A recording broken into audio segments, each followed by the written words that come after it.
Hey everyone, Parsha Vayigash opens up with one of the most dramatic monologues in the entire Torah. We ended last week's Parsha on this cliffhanger where Yosef accused Binyamin of stealing his goblet and said, Binyamin, you're going to be my servant forever. Now this week's Parsha opens up with Yehuda getting up and giving this presentation to Yosef, explaining why he shouldn't, in fact, take Binyamin as his eternal slave.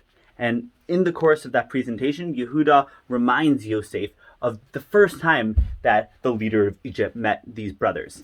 And Yehuda tells Yosef, Vanomar al Adoni, that we told you, our master, Yesh lanu av zaken v'yelad zekunim katan, that the entire family isn't here right now because we have a father back at home, an old father, and he has a really young son, va'achiv mate, and that really young son, Binyamin's brother died, but Binyamin, vayivater hu livado li'imo vavivayibo. He was left alone to his mother, and his father loved him because of it, meaning he was the last surviving child of this mother, of Rachel, and therefore our father, Yaakov, loved him.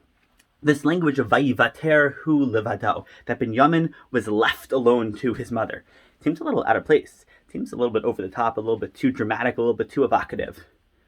But maybe it's intentional. Because this phrase, vayivater hu livado, that Binyamin was left alone, actually only appears one other time in the Torah. And that's a couple parshiot ago.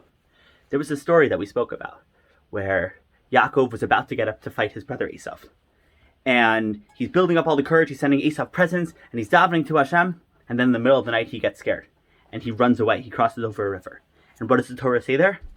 Vayivater Yaakov livado, that Yaakov is left alone. The same words, vayivater and livado, that he's left alone. And what happens when Yaakov is left alone? Vayeavek ishimo ad alot hashachar, that this man fights with him until the morning.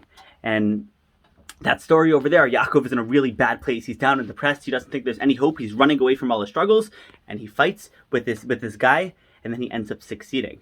And suddenly he has hope. And Yaakov realizes that there's able to be hope, even that emerges through dark times. And suddenly, once Yaakov had that encounter with this angel and had this realization that there could be hope in dark times, his entire life was reframed. He started favoring Rachel and Rachel's kids, not just because he loved Rachel and she was his first love, but because Rachel represented something more.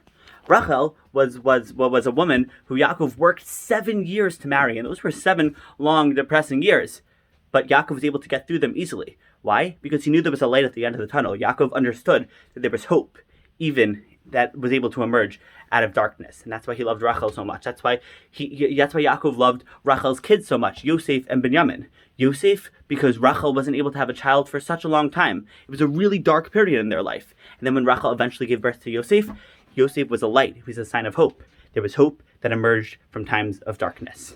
And when Rachel, at the end of her life, gave birth to Binyamin, and tragically she died in labor, and Rachel was down and depressed, and she named her kid Binyamin Ben-Oni, the son of my affliction, Yaakov couldn't stick with the name Ben-Oni. Yaakov had to change the name, Binyamin's name, to Binyamin. Rav Hirsch explains Binyamin means the son of my strength, because Yaakov wanted Binyamin to be this living example, that is able to be hope in times of darkness. Something beautiful is able to emerge even when times aren't so great.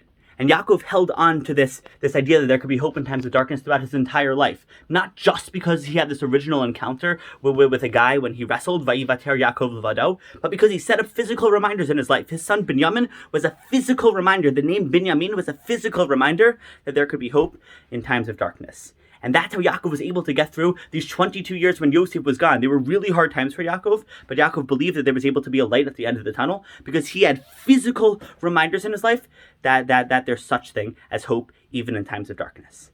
Now let's go back to Yehuda's speech to Yosef. When Yehuda tells Yosef, the reason why you shouldn't take Binyamin as a slave is because Vayivater hu levado, because he was left alone to our father. Yehuda isn't just saying the simple explanation that Yaakov loves Binyamin so much because Binyamin is Rachel's last surviving child, and it's gonna break his heart if you take away Binyamin because that's the last reminder of Rachel. That's true.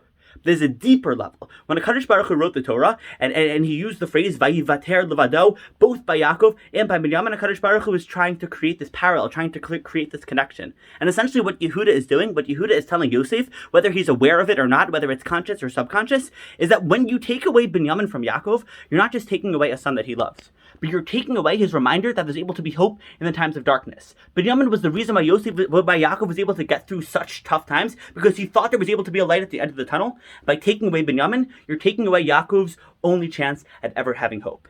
And that is the cruelest thing you could do to an old man. Yaakov said these physical reminders that there could be hope in times of darkness, and you have to let him stick with those reminders, because it's true. Even when times are dark, there's eventually going to be a light at the end of the tunnel. We have to take this lesson of Yaakov, whether we're going through tough times individually or nationally, and remind ourselves that out of dark always emerges light. There can be light at the end of the tunnel. There can be hope that emerges from darkness. Set reminders in your life. Remind yourself that don't give up believing. Keep having faith. Have a good Shabbos.